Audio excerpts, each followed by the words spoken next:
Hello everyone, welcome to Textbook Super Coaching and today we are going to discuss some important MCQs from the Paris Olympics. Paris Olympics 11 अगस्त को खत्म हुआ।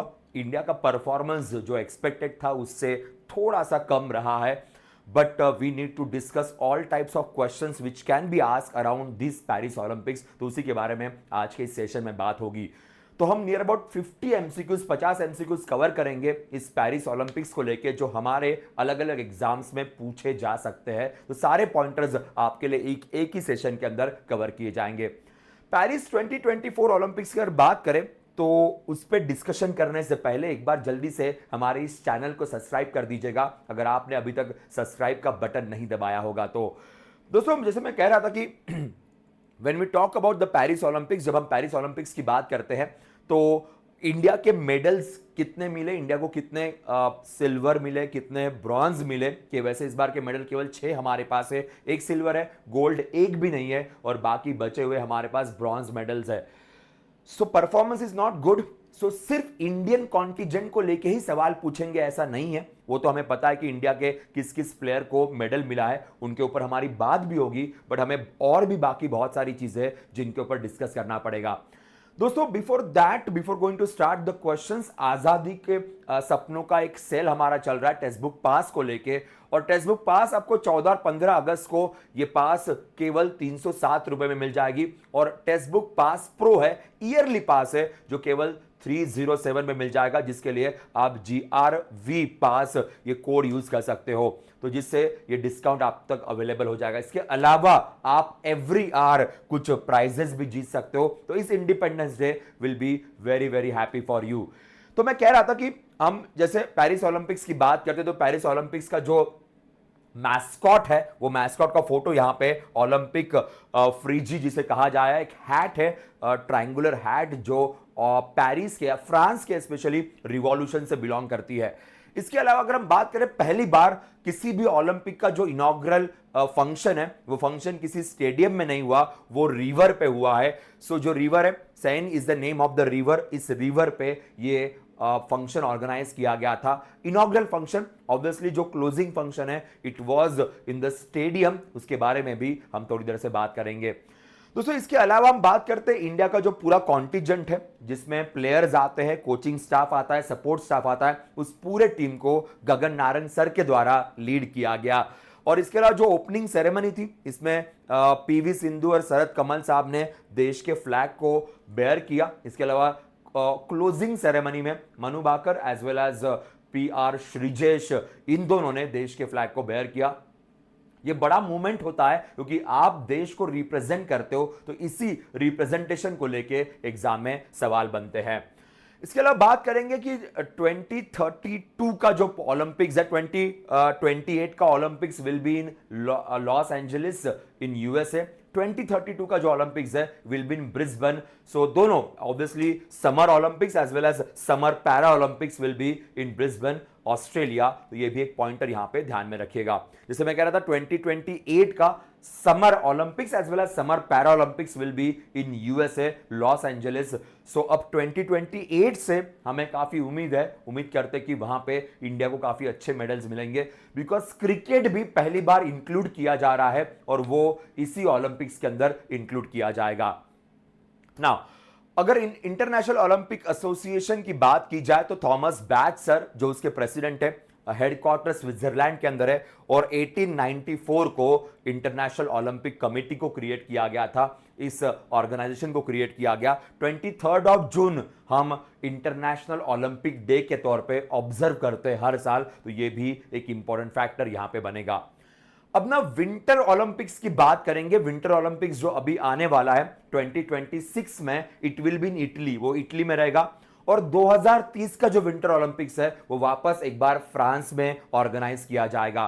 तो summer Olympics अभी अभी खत्म हुआ, अब समर पैरा ओलंपिक्स की शुरुआत होगी 2026 में। Winter Olympics, winter para Olympics Italy में होगा। देन 2028 में summer Olympics will be in Los Angeles, para Olympics again will be in Los Angeles. Then 2030 winter Olympics again France के अंदर, दोनों winter Olympics as well as para Olympics. And then 2032 की बात करते हैं, summer Olympics will be in Brisbane as well as summer Paralympics will be in the same city. सो ये जो locations है इसको लेके सवाल एग्जाम में कई बार बनते हैं। मैंने लास्ट टाइम भी आपके साथ ये बात की थी कि गवर्नमेंट ऑफ इंडिया की एक पॉलिसी है, पॉलिसी का नाम है tops, that is target Olympic podium scheme, tops कहते हैं। तो इसी टॉप्स पॉलिसी की यहां पे बात की जा रही है। 2014 में गवर्नमेंट ऑफ इंडिया ने इस टॉप्स पॉलिसी को लाया जिसके अंदर ऐसे खिलाड़ी जो ओलंपिक में पोडियम पे जा सकते हैं, ओलंपिक में देश के लिए मेडल ला सकते हैं, उनके लिए government of India financial technical support provide करती है। तो उनके कोचिंग से लेके उनके खाने पीने तक, न्यूट्रिशन की बात की जाएगी, उनके फिजियोज या किसी बाहर कंट्री में उनको प्रैक्टिस करनी होगी, तो सारी चीजें गवर्नमेंट यहां पे प्रोवाइड करता है। सो बहुत इंपॉर्टेंट है और ये चीज केवल इक्का दुक्का प्लेयर को नहीं मिलती है। ऐसे सारे प्लेयर जो देश के लिए मेडल ला सकते हैं उन सबको इसके एंगल में सपोर्ट किया जाता है। तो almost all 117 players who participated into Paris Olympics, they all got support from under this top scheme by the government of India. Now, अब बात करेंगे अभिनव बिंद्रा साहब की। अभिनव बिंद्रा साहब ये इकलौते इंडियन है जिन्होंने टॉर्च बेयर किया, तो ये भी एक सवाल एग्जाम में बन सकता है। अभिनव बिंद्रा साहब को ओलंपिक शुरू होने से पहले ओलंपिक ऑर्डर इस अवार्ड से भी नवाजा गया, ये भी एक बहुत जरूरी है।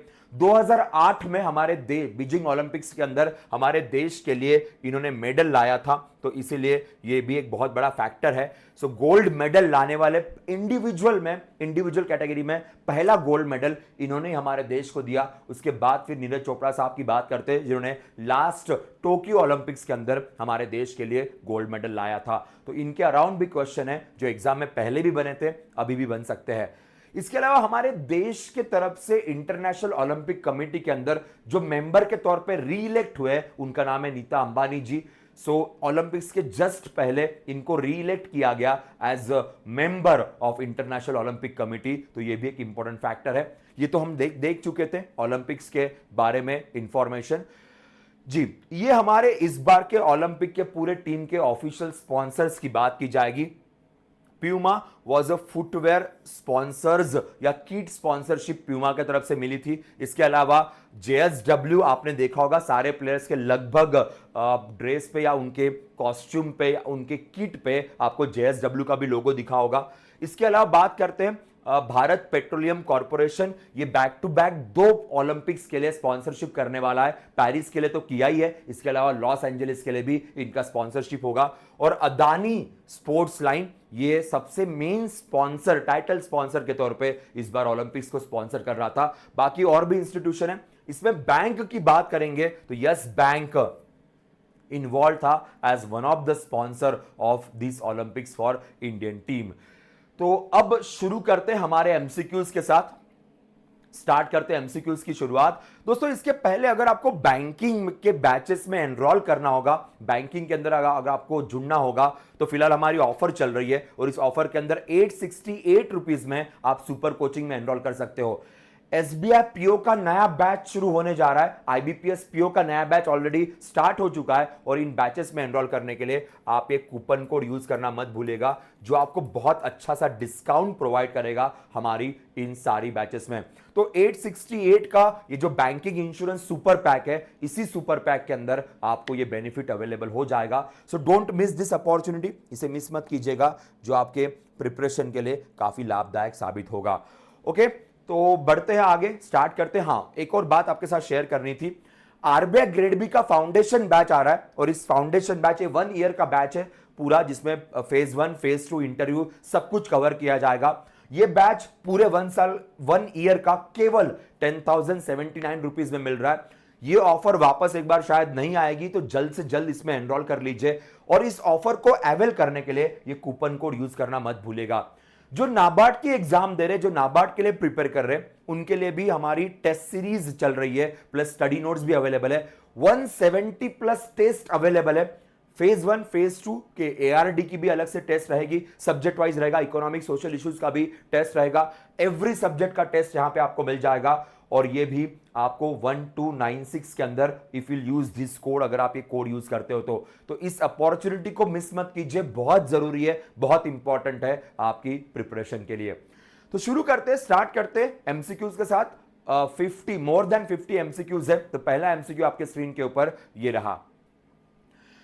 जी हाँ, Who has been chosen as India's chef the mission for 2024 Olympics? अभी थोड़ी देर पहले हमारी बात हुई थी, हमारे ओलंपिक के पूरे कॉन्टिजेंट के हेड कौन है, ये क्वेश्चन है जो हमारे एग्जाम के लिए बन सकता है एंड डेफिनेटली बड़ा इंपॉर्टेंट सवाल ये रहेगा। जी हाँ, तो हमारे शेफ दी मिशन की बात की जाएगी तो वो गगन नारंग साहब थे। वैसे मेरी कॉम मैम की बात करेंगे तो उन्हीं को ऑफिशियली पहले अपॉइंट किया गया था, but due to health reasons she said no for this and then Gagan Narang sahab को यहां पे शेफ दी मिशन भेजा गया। 2012 के ओलंपिक्स में इन्होंने देश के लिए ब्रॉन्ज मेडल लाया था, जो air rifle 10 meter air rifle के अंदर, और 4 बार ये ओलंपिक्स में देश को रिप्रेजेंट कर चुके हैं। तो ये भी एक सिग्निफिकेंट अचीवमेंट है, इसके बारे में भी एग्जाम में सवाल बन सकता है। चलो दूसरे सवाल की तरफ जाते हैं। What was the theme of international Olympic day 2024? अभी थोड़ी देर पहले हमारी बात हुई थी कि ओलंपिक डे हम इसलिए ऑब्जर्व करते क्योंकि उसी दिन इंटरनेशनल ओलंपिक कमेटी का गठन किया गया था।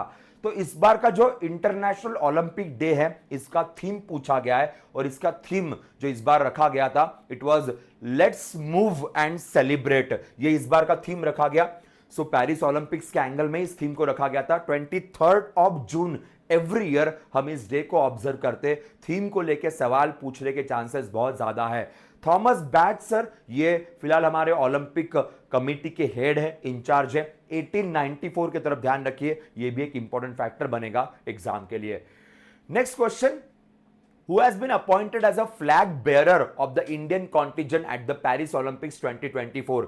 इनॉग्रल फ्लैग बेरर की बात करेंगे तो दिए गए ऑप्शन में से शरद कमल साहब, जो टीटी के बड़े फेमस प्लेयर है, इनको हमारे देश की तरफ से इनॉग्रल के लिए फ्लैग बेरर बनाया गया था। तो आजकल फ्लैग बेरर मेल और फीमेल दोनों प्लेयर्स होते हैं। इक्वालिटी, जेंडर इक्वालिटी, ये फोकस रहता है। तो PV Sindhu ma'am and Sharad Kamal sir, ये दोनों देश के फ्लैग बेरर थे।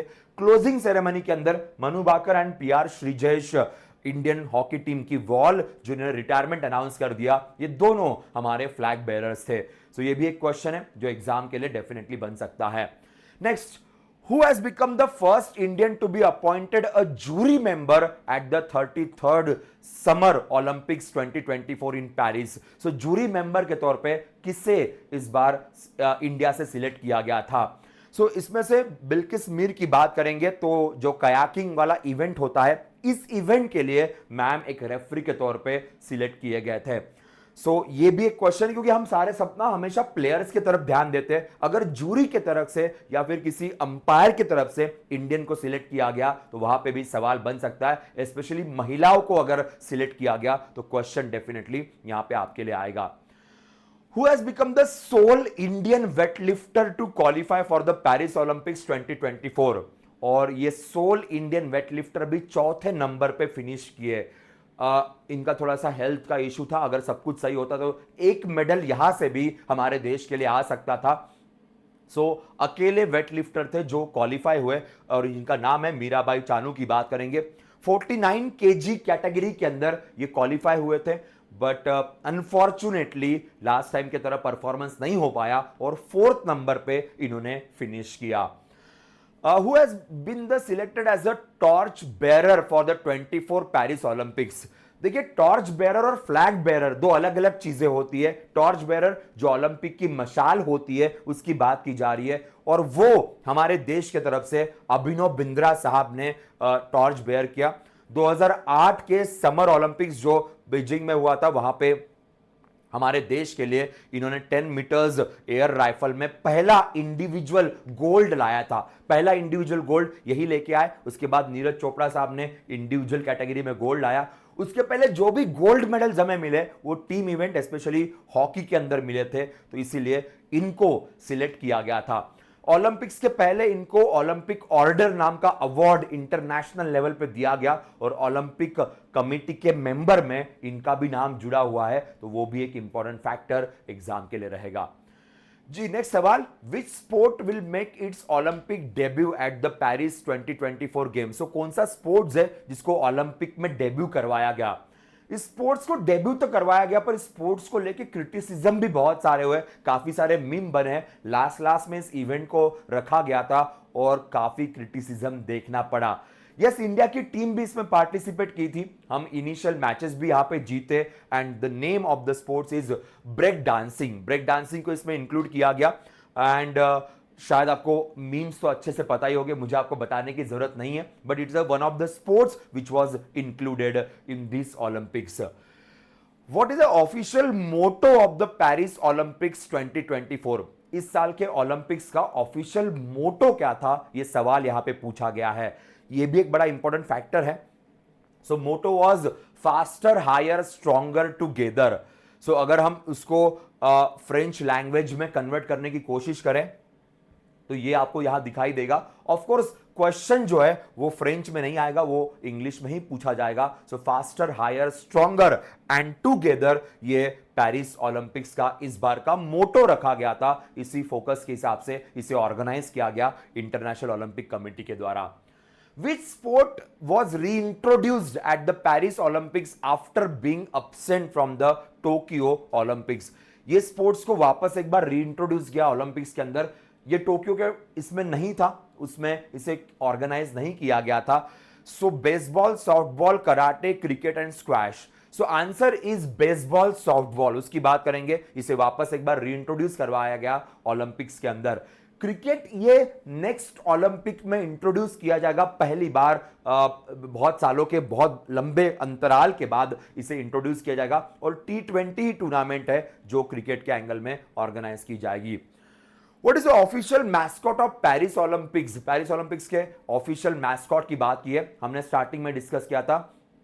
फ्रिगेस की बात करते हैं। Phryges is one of the hat, एक ट्रायंगुलर हैट है जिसका रिलेशन फ्रेंच रिवॉल्यूशन के साथ है। फ्रेंच रिवॉल्यूशन बहुत बड़ी एक उपलब्धि थी पूरे वर्ल्ड के लिए। इसी फ्रेंच रिवॉल्यूशन से हमारे इंडियन कॉन्स्टिट्यूशन में फ्रैटर्निटी, ब्रदरहुड, इस कंसेप्ट को इंक्लूड किया गया है। ये शायद आप में से बहुत लोग जानते होंगे, ध्यान रखिएगा। चलो, how many sports will B contested eight the Paris Olympics? Paris Olympics में कितने स्पोर्ट्स को खेला गया? अब ना कुछ क्वेश्चंस है वो थोड़े फ्यूचर टेंस में यहां पे बने गए, क्योंकि पहले से कुछ सवाल बने हुए थे तो, बट ऑब्वियसली ओलंपिक्स खत्म हो गया, अब ये सवाल पास्ट टेंस के एंगल में आपके सामने आएंगे, तो डोंट माइंड दैट, इसको थोड़ा माइंड मत कीजिएगा। Yes, answer of this question is 32 sports being played in Paris Olympics. 32 sports को खेला गया है इस ओलंपिक्स के अंदर जी। Which event will close the Paris Olympics? देखिए, कोई भी ओलंपिक है, क्लोजिंग इवेंट हमेशा क्लोजिंग सेरेमनी ही होती है, कि इसके अलावा और कोई सेरेमनी नहीं रहेगी, तो यही क्लोजिंग सेरेमनी है। तो ये भी एक पॉइंट याद रखिएगा, जरूरी है। तो जी हाँ, will be really very crucial. यार मुझे एक बार ना कमेंट सेक्शन में जल्दी बता दीजिएगा, क्लोजिंग सेरेमनी में कौन से famous actor, famous Hollywood actor ने पार्टिसिपेट किया, उन्होंने अपने स्टंट्स शो किए। वैसे भी ये अपने स्टंट्स के लिए, अपने इम्पॉसिबल स्टंट्स के लिए बड़े फेमस है। जल्दी से उनका नाम कमेंट सेक्शन में डाल दीजिएगा। तब तक मैं आगे बढ़ता हूं। Who is the president of International Olympic Committee during the Paris Olympics? Obviously, international Olympic committee के प्रेसिडेंट का नाम पूछा गया है और थॉमस बैच सर ये फिलहाल प्रेसिडेंट है, जो हम स्टार्टिंग में डिस्कस कर चुके थे। Which country won the most medals at the Tokyo 2020 Olympics preceding the Paris 24 Games? So कौन सी कंट्री है जिसने मोस्ट मेडल्स इस ओलंपिक के अंदर जीते हैं? सो जी हाँ, यूएस की बात करेंगे। लास्ट मोमेंट तक कट टू कट कंपटीशन चल रही थी यूएस और चाइना के बीच में। ये तो अलग कंपटीशन चल रही थी कि जिसके बारे में बहुत सारे इंडियंस जानते भी नहीं थे, बिकॉज जिसको सबसे ज्यादा गोल्ड मिलते हैं वो टॉप पे चला जाता है। सो दोनों को इक्वल गोल्ड मिले, लिटरली लास्ट मोमेंट तक ये चल रहा था कि किसको गोल्ड एक्स्ट्रा मिलते हैं। पहले तो यूएस पीछे चल रहा था, चाइना ही शायद टॉप पे जाएगा ऐसा लग रहा था, बट लास्ट मोमेंट पे यूएस ने गोल्ड जीत लिया, तो 40-40 हो गए।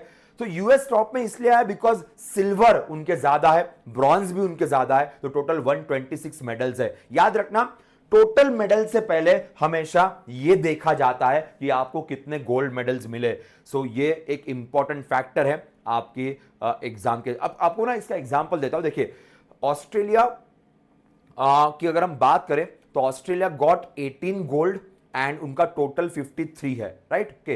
पर वही अगर जापान की बात करेंगे, जापान गॉट 20 गोल्ड्स और उनका टोटल 45 है। तो टोटल के हिसाब से अगर देखा जाए तो जापान नीचे आना चाहिए और फ्रांस ऊपर जाना चाहिए। बट अगर मैं गोल्ड की बात करूं तो जापान ऊपर है, ऑस्ट्रेलिया, देन फ्रांस की बात की जाएगी। तो ये एक पॉइंटर आपके लिए बहुत या हमारे लिए बहुत जरूरी है, ध्यान रखिएगा दोस्तों। इस बार के ओलंपिक्स की सबसे बड़ी सक्सेस ये है सारे टीम्स के लिए, स्पेशली यूएस की बात करें, China, Japan, Australia, even France, इन सारे टीम में मैक्सिमम मेडल्स महिलाओं के द्वारा जीते गए। यूएस के टीम में 58% मेडल्स महिलाओं के द्वारा जीते गए, चाइना के टीम में, और अगर हम बात करें ऑस्ट्रेलिया के टीम में तो 68% मेडल्स ये महिलाओं के द्वारा जीते गए। सो वुमेन पावर इस बार काफी स्ट्रांग दिखाई दिया इस ओलंपिक्स के अंदर। जी हाँ, what is the name of the venue where the athletics events will be held at the Paris 24 Olympics. तो जो स्टेडियम है, जिस स्टेडियम के अंदर क्लोजिंग सेरेमनी भी रखी गई थी और जिसमें सारे इवेंट्स, इवन नीरज चोपड़ा साहब का भी इवेंट इसी स्टेडियम में रखा गया था। The name of the stadium is Stade de France. ये फुटबॉल के लिए बड़ा फेमस स्टेडियम है और इसी स्टेडियम में सारे एथलेटिक्स के इवेंट्स ऑर्गेनाइज किए गए थे। नॉर्मली स्टेडियम के अंदर ही ओपनिंग सेरेमनी होती है, क्लोजिंग सेरेमनी होती है, और जैसे मैंने कहा कि इस बार की ओपनिंग सेरेमनी ये रिवर में रखी गई थी। Something different was there. Which team sports is returning to the Olympics after being last played in 2008? So answer is again baseball, softball. ये लास्ट हमने थोड़ी देर पहले क्वेश्चन अलग तरीके से कवर किया था कि भाई टोक्यो ओलंपिक्स में कौन सा गेम नहीं था जो इस बार खेला गया। तो 2008 के बाद अब जाके बेसबॉल और सॉफ्टबॉल को खेला गया है, तो ये भी एक इंपॉर्टेंट फैक्टर रहेगा जी। Which Para Olympic sport will be debut at the Paris 24 Para Olympic games. Again Para Olympic वाला सवाल है, ओलंपिक्स वाला नहीं। ओलंपिक्स में ब्रेक डांसिंग को इंक्लूड किया गया था, थोड़ी देर पहले हमने बात की थी। यहां पे बात हो रही है पैरा ओलंपिक्स के अंदर कौन से गेम को इंक्लूड किया जा रहा है। तो para climbing will be the game जिसको इंट्रोड्यूस किया जाएगा इस बार के पैरा ओलंपिक्स के अंदर जो होने वाला है पेरिस में जी। Which new discipline will be added to Paris 24 in the sport canoeing? So इस स्पोर्ट्स में कौन सा इवेंट ना, अब आपने देखा होगा शूटिंग के अंदर बहुत सारे इवेंट होते हैं, स्विमिंग के अंदर तो मोर देन 30 इवेंट्स होते हैं। तो उसी तरीके से इस कैनोइंग इवेंट में कौन सी चीज को ऐड किया गया, तो यहां पे कैनोई सैलोम एक्सट्रीम नाम का एक कंसेप्ट है जिसको इंक्लूड किया गया था। तो ये एक थोड़ा सा rarest of the rare question बन जाता है, पर है तो ध्यान देना जरूरी है। How many total medals were available in the Paris 24 Olympics. Paris 24 Olympics के अंदर टोटल कितने मेडल्स अवेलेबल थे? तो टोटल मेडल्स जो है 1039 मेडल्स है जो अवेलेबल थे इस ओलंपिक्स के अंदर। ये भी एक इंपॉर्टेंट फैक्टर है। सो ट्रिविया या स्टैटिक बहुत सारे या फैक्चुअल बहुत सारे क्वेश्चंस है जो यहां पे बनते हैं। What sustainability feature is being emphasized for the Paris 24 Olympics? इस बार के पेरिस ओलंपिक्स में सस्टेनेबिलिटी ये भी बहुत बड़ा टॉपिक ऑफ डिस्कशन था और फ्रांस गवर्नमेंट ने काफी बेहतरीन तरीके से इसे इंप्लीमेंट करवाया। And under that sustainability all the venues powered by the renewable energy. तो जितने भी वेन्यूज थे, जितने भी प्लेसेस थी, सारी रिन्यूएबल एनर्जी के साथ थी। इवन जो ओलंपिक विलेज बनाया गया था वो भी सोलर पावर्ड था। तो that was a sustainable point which was appreciated by almost everyone. Which famous landmark will be used for the opening ceremony of the Paris 24? So कौन सा लैंडमार्क है, इसकी बात की थी मैंने, रिवर। सो सैन रिवर ये पेरिस के बीच से जाती है, तो इसी रिवर पे इसे ऑर्गेनाइज किया गया था। तो you can see this photo जो पहले से फेमस हुआ है, इनिशियल टाइम से ही फेमस हुआ है। ये एक्चुअल फोटो नहीं है वैसे, कि ये एआई के द्वारा क्रिएट किया गया फोटो है जो पेरिस ओलंपिक्स के टाइम पे फ्रांस की गवर्नमेंट ने ही इसे क्रिएट करवाया था जी। Who has been named as the first female president of the Paris 24 organizing committee?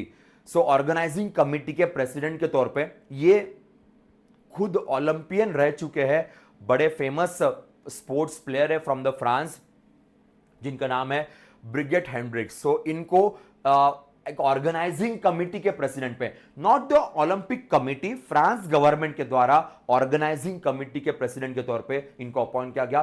खुद फ्रांस की बड़ी फेमस प्लेयर रह चुकी है, स्पोर्ट्स पर्सन रह चुकी है, ओलंपिक मेडलिस्ट रह चुकी है, और जिनको यहां पे अपॉइंट किया गया था। What is the name of the Paris 24 Paralympic mascot? जैसे हमने ओलंपिक्स के मैस्कॉट की बात की, वैसे पैरालंपिक के मैस्कॉट की भी बात की गई है।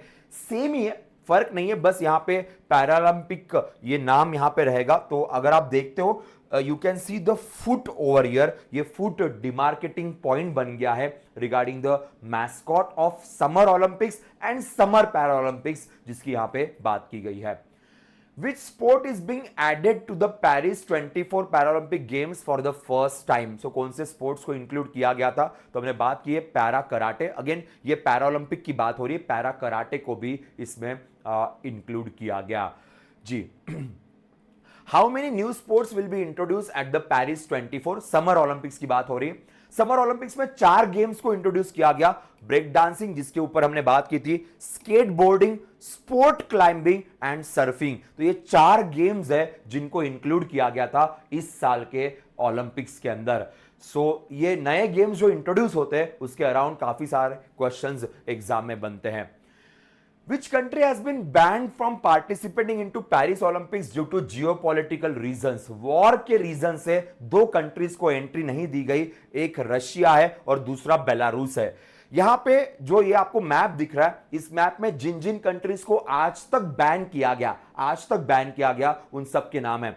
2024 में बेलारूस को बैन किया गया, इसके अलावा रशिया को तो इसके पहले 2020 में भी बैन किया था, 18 के अंदर भी बैन था और 2016 के अंदर। तो 16, 18, 20, 24 बैक टू बैक ओलंपिक्स में रशिया को एंट्री नहीं मिली। इसके पहले रशिया को डोपिंग की वजह से बैन किया गया था, बाद में वॉर के रीजन से बैन किया गया। हंगेरी भी 1920 में बैन हुई है, ऑस्ट्रिया 1920 में बैन हुई है, जर्मनी 1948, 24, 20 में बैन हुआ है।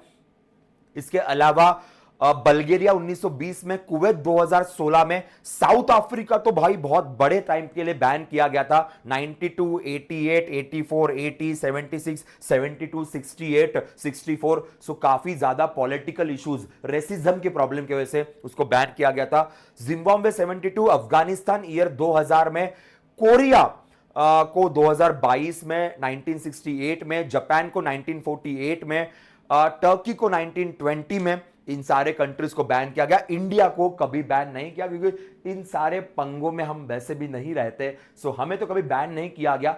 बट मेडल्स जितने चाहिए उतने नहीं मिल पाए, यही हमारा एक दुख है जो शायद थोड़ा और लंबे समय के लिए रहेगा। Which discipline of gymnastic makes the debut in the Paris 24 Olympics? So gymnastic में कौन सा इवेंट है जिसका एंट्री हुआ इस बार, and name of the event is parkour की बात करेंगे, इसे ऐड किया गया। फोटो आपके सामने ही है। अब ध्यान रखिएगा, स्पोर्ट्स अलग बात होती है और स्पोर्ट्स के अंदर के मल्टीपल इवेंट्स अलग बात होती है, तो ये एक इंपॉर्टेंट फैक्टर आपके लिए रहेगा जी। Major innovations will be featured in the Paris 24 Olympic village. जैसे मैंने कहा था कि ओलंपिक विलेज के अंदर सोलर पावर्ड बिल्डिंग्स थी, सो रिन्यूएबल एनर्जी का काफी अच्छा यूज किया गया, और जो बिल्डिंग्स है ऑलमोस्ट सारी बिल्डिंग्स ये सोलर पावर्ड क्रिएट की गई थी इस ओलंपिक विलेज के अंदर।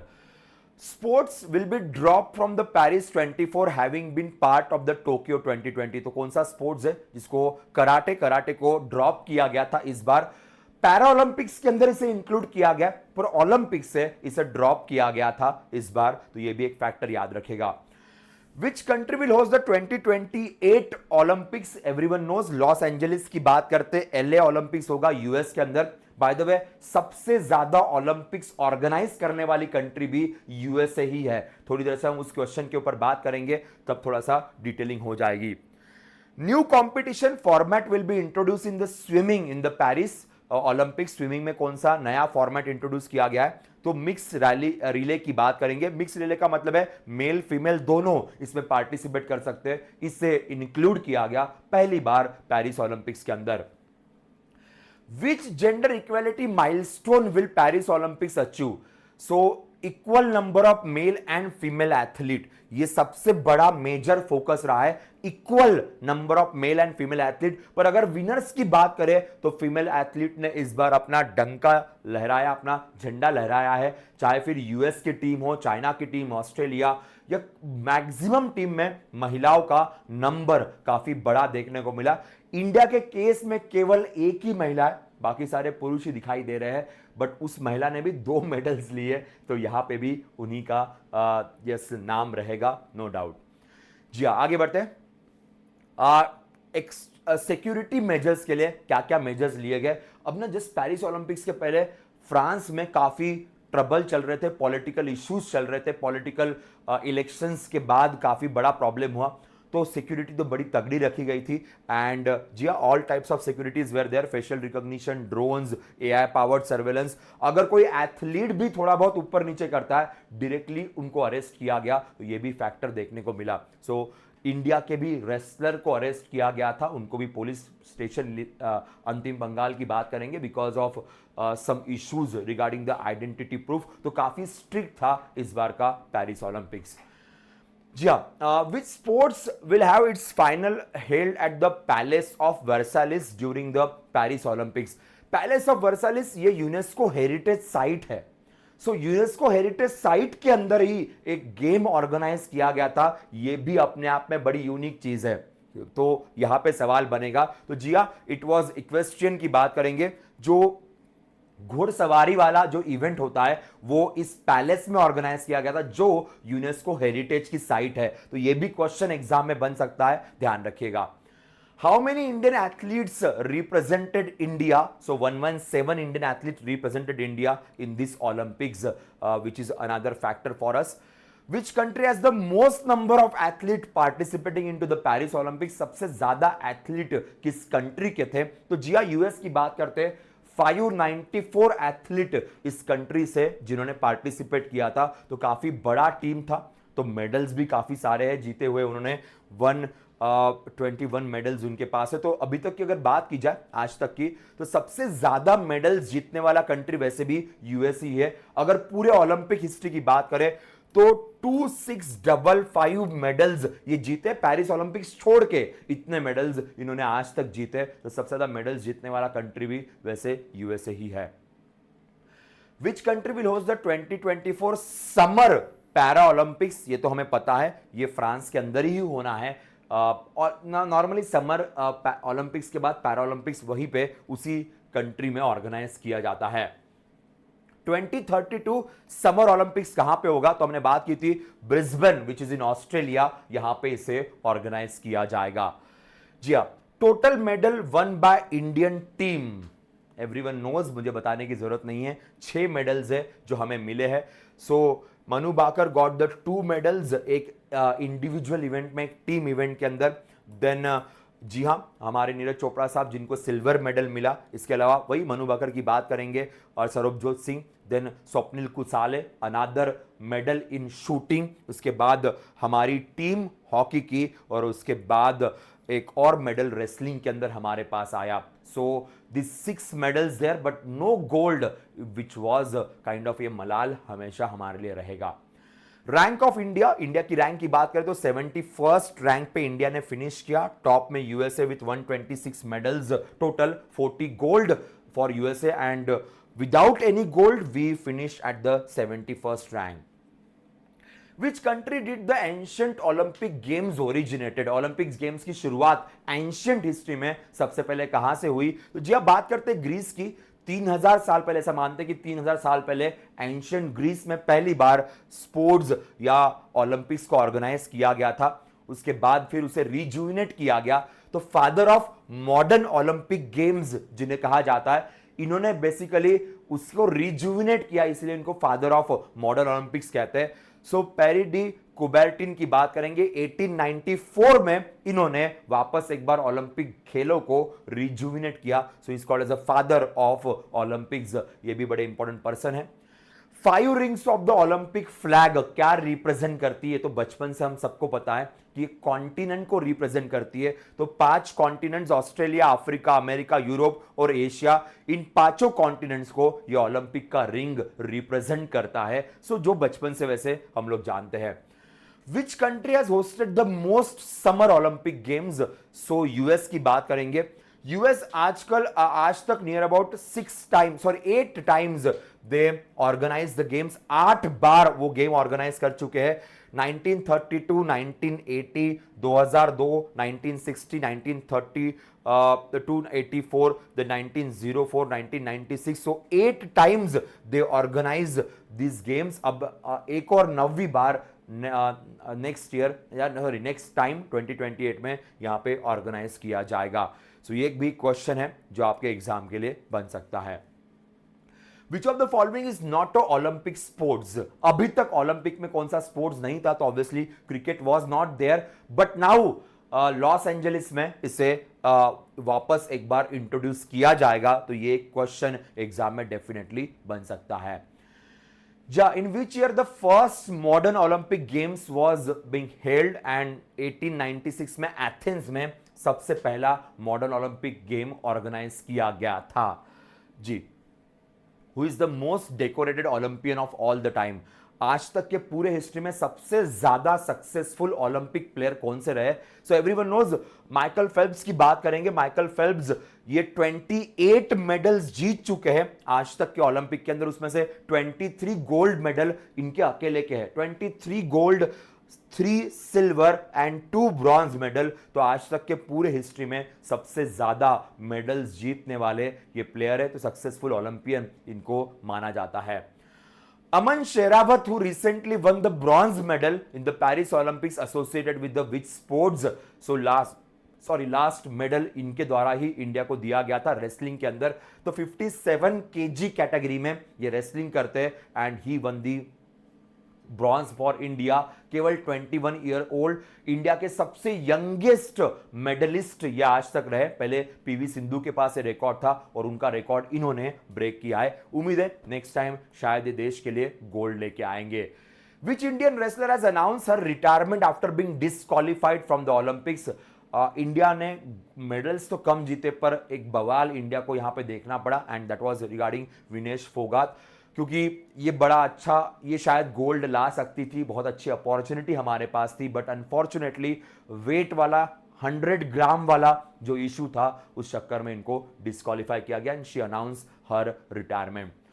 Who one the gold medal in men's single tennis title at the 24 Paris Olympics? ये बड़ा इंपॉर्टेंट है बिकॉज गोल्डन स्लैम इनका कंप्लीट हुआ है। सारे ग्रैंड स्लैम तो ये जीत चुके ही है, इसके अलावा ओलंपिक का गोल्ड बचा था वो भी अभी नोवाक जोकोविच ने जीता है। गोल्डन स्लैम कंप्लीट करने में राफेल नडाल, इसके अलावा हम बात करते हैं Andre Agassi, Steffi Graf, Serena Williams और अभी नोवाक जोकोविच की बात करेंगे। सर्बिया के प्लेयर है and finally he one the gold medal in Olympics. तो टेनिस प्लेयर के लिए गोल्डन स्लैम कंसेप्ट होता है जो इन्होंने कंप्लीट कर दिया।